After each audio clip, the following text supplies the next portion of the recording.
കോടതിയുടെ മുമ്പിൽ വന്ന് 5 മിനിറ്റ് കൊണ്ട് പറഞ്ഞ് തീർക്കേണ്ട പ്രശ്നങ്ങളാണ് 5 വർഷവും 5 വർഷവും എല്ലാം.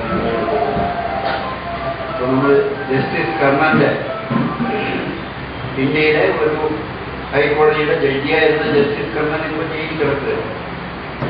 ആ ജസ്റ്റിസ് കർണൻ പറഞ്ഞത് സത്യമാണ്. കോടതികളിലെല്ലാം എന്ന് ഞാൻ പറയുന്നില്ല, ബഹുഭൂരിപക്ഷം കോടതികളിലെ ജഡ്ജിമാരും, പ്രത്യേകിച്ച് സുപ്രീം കോടതിയിലെയും ഹൈക്കോടതിയിലെയും ജഡ്ജിമാർ കോടാനും കോടി കൈക്കൂലി വാങ്ങുന്നവരാണ്. അതാണ് കർണൻ പറഞ്ഞത്. എൻ്റെ ഇത്രയും കാലത്തെ ജീവിതത്തിനിടയിൽ ഞാൻ കണ്ട, കാരണം ആ കേസിന്റെ റെക്കോർഡുകളും ഞാൻ കണ്ടിട്ടുള്ളതാണ്, 58 വെട്ടുവെട്ടി ഒരു മനുഷ്യനെ കൊന്നിട്ട് ആ മനുഷ്യന്റെ ശരീരത്തിലുണ്ടായിരുന്ന 27 മുറിവുകളിൽ ഏതെങ്കിലും ഒന്ന് മതി ആ മനുഷ്യൻ മരിക്കാൻ. അപ്പൊ 27 മനുഷ്യനെ കൊല്ലാൻ പര്യാപ്തമായ മുറിവുകൾ ആ ഒരു മനുഷ്യ ശരീരത്തിലുണ്ടായിരുന്നു. ആ മനുഷ്യന്റെ കൊന്നവരെ എന്ന് പറയുമ്പോൾ എനിക്കറിയില്ല അവർ കൊന്നവരായിരുന്നോ പ്രതികളാക്കി അവതരിപ്പിച്ചവരായിരുന്നോ എന്ന്. എന്തായാലും 10നും 15നും ഇടയ്ക്ക് പ്രായമുള്ള കുട്ടികളാണ് അതിൽ ദൃക്സാക്ഷികൾ. ഇതിന് വലിയ നിയമപരിജ്ഞാനമൊന്നും വേണ്ട.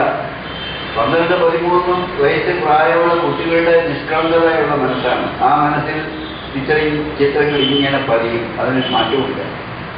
ചിലപ്പോൾ ആളുകളുടെ പേര് അറിയില്ലേ, പക്ഷേ ആ കുട്ടികൾ പറഞ്ഞത് ഈ അങ്കിൾ വെട്ടുകത്തി കൊണ്ട് ഇവിടെ വെട്ടി, ആ അങ്കിൾ കോടാലി കൊണ്ട് അവിടെ വെട്ടി, ഇങ്ങനെ വളരെ കൃത്യമായി പഠിപ്പിച്ചു പറയാനും ഒക്കെ നമ്മളെ പഠിപ്പിച്ചു പറയാം.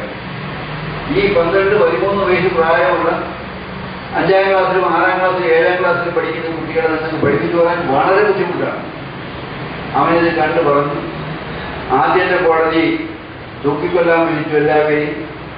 2ാമത്തെ കോടതിയും അതായത് ഹൈക്കോടതിയും ആ ശിക്ഷ അംഗീകരിച്ചു. സുപ്രീം കോടതിയിൽ പോയപ്പോൾ അത് ഒരാളെ മാത്രം ജീവപര്യന്തമാക്കി ബാക്കിയുള്ള എല്ലാവരെയും വിട്ടേക്കും. ഒരേ തെളിവാണ്. ആ തെളിവ് അത് ഞാൻ കണ്ടതാണ്. സാക്ഷികളെ വിട്ടതിൻ്റെ മൊഴിപ്പതിപ്പുകൾ കാണാൻ നിർഭാഗ്യം കിട്ടിയ ഒരു മനുഷ്യനാണ് ഞാൻ. അപ്പൊ അങ്ങനെയാണ് നമ്മുടെ ഇത് ഞാൻ പറഞ്ഞത്. ഈ കോടതികളിൽ നിന്നും നമുക്ക് ന്യായമായി ഒരു ന്യായവും കിട്ടില്ല എന്ന് പറയാൻ വേണ്ടി മാത്രം.